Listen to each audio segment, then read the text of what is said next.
नमस्कार मित्रांनो, आमच्या युट्यूब चॅनल मध्ये तुमचं स्वागत। तर माझ्या वैजापूरच्या जवळच आहे कोपरगाव तालुक्यामध्ये येतं तिळवणी शिरसगाव म्हणून। साहेबराव जाधव यांनी मला फोन केला की आमच्या शेततळ्यामध्ये एक साप आहे म्हणून। तर सरांचा धन्यवाद, त्यांनी सापाला न मारता आणि कोणाला मारू न देता मला फोन केला, साप काढण्यासाठी आमचं सहकार्य केलं। तर चला बघूया आपण कोणता साप आहे।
मण्यार म्हणतात मराठीमध्ये, काय मण्यार हा। याची प्रत्येक व्हिडिओमध्ये मी माहिती देत राहतो। याला आमच्या सर्पमित्रांच्या भाषेत सायलेंट किलर म्हणतात। आणि हा जो साप आहे हा पूर्ण काळा राहणार, सफेद अशा लाईनिंग राहणार त्याच्यावर। रात्रीचा ऍक्टिव्ह होतो, रात्री 8च्या नंतर निघणार, पहाटे गायब होणार 5 वाजेपर्यंत, तसं उजेड होईल। आणि हा दुसऱ्या सापांना खातो, तसा नाग घोणस हे पण खातात, पण याचं मुख्य खाद्य काय, दुसरे साप, म्हणून याचं विष सगळ्यात घातक आहे। जे लोक खाली झोपतात, जमिनीवर जे खाली झोपतात ना, तर हा आपल्या अंतोरणात शिरतो। त्याला माणसाचं हिट, माणसाचं ऊब आवडत असते, त्यामुळे तो अंतोरणात शिरतो। आणि अंतोरणात शिरल्याच्या नंतर आपल्या बागल्याजवळ, मानीजवळ कुठंतरी येऊन बसतो। आणि येऊन बसल्याच्या नंतर आपली थोडी जर हालचाल झाली तर तो आपल्याला चावतो। आणि चावल्याच्या नंतर जसं नाग आहे, नाग तुम्हाला चावल्याच्या नंतर सुजेल, घोणस चावल्याच्या नंतर सुजेल, तर हा चावल्याच्या नंतर तुम्हाला सूज येणार नाही, दुखणार नाही, रक्त येणार नाही। मच्छर चावल्यासारखा हा तुम्हाला चावल।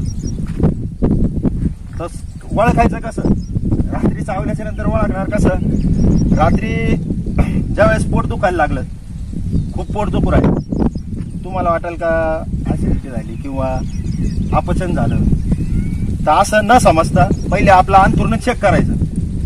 घरात जे अंथरुण असतं आपलं पहिले चेक करायचं। आणि हा साप जवळपास चावल्याच्या नंतर आहे ना तिथंच थांबणार, हा थोडा सुस्त होतो साप। तसे दुसरे साप थांबत नाही, पण हा साप तिथंच थांबणार।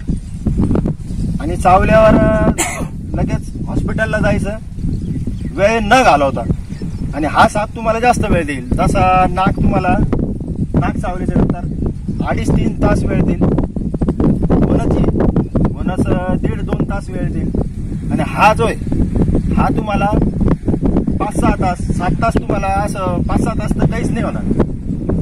त्याच्यानंतर तुम्हाला हळूहळू पोट दुखायला लागेल स्टार्टिंग पासून, नंतर डोळे टाईट होतील, नशा केल्यासारखी स्किन होईल, चेहरा नशा केल्यासारखा होईल, डोळे जड पडतील। तर समजून जायचं आणि उशीर न करता सरळ हॉस्पिटलला ऍडमिट व्हायचं। अजून काही विचारायचं याच्याबद्दल? याच्यात किती मोठा किती आता याच्यापेक्षा 4-4.5 फुटापर्यंत आढळतं। आता हे पिल्लू आहे का? नाही, मोठा आहे तो। जर बारीक असलं ओळखायचं कसं? लहानपण असंच राहील, काळा राहील, सफेद लाईनिंग राहतील त्याच्यात। आणि एक दुसरा एक राहतो कावड्या जातीचा, तो भिंतीवर चढतो, त्याला हे नाही समजायचं, मण्यार नाही समजायचं। आता याची जी डिझाईन आहे मारजवळ, याची जी डिझाईन आहे ना, 2-2 पट्टे डोक्यापासून तर थोडासा पाठी मागून पर्यंत इकडून डिझाईन चालू होती, पाठी मागून त्याच्या डोक्यावर इन डिझाईन चालणे होत। दुसरा जो आहे तो कावड्या, तो भिंतीवर राहतो, तिची डिझाईन आहे ना डोक्यापासून चालू आहे. हे लक्षात ठेवायचं, इकडून समोरून मानीपासून याची डिझाईन नाही राहणार, हे ओळखायचं. सरांचा परत एक वेळेस धन्यवाद. आणि कोणाला जर काही विचारायचं असेल या सापाबद्दल तर मला फोन करू शकता, व्हॉट्सअप करू शकता, खाली कॉमेंट बॉक्समध्ये कॉमेंट करा. तर भेटूया पुढच्या व्हिडिओमध्ये. तोपर्यंत जय हिंद, जय महाराष्ट्र, जय भारत, जय औरंगाबाद.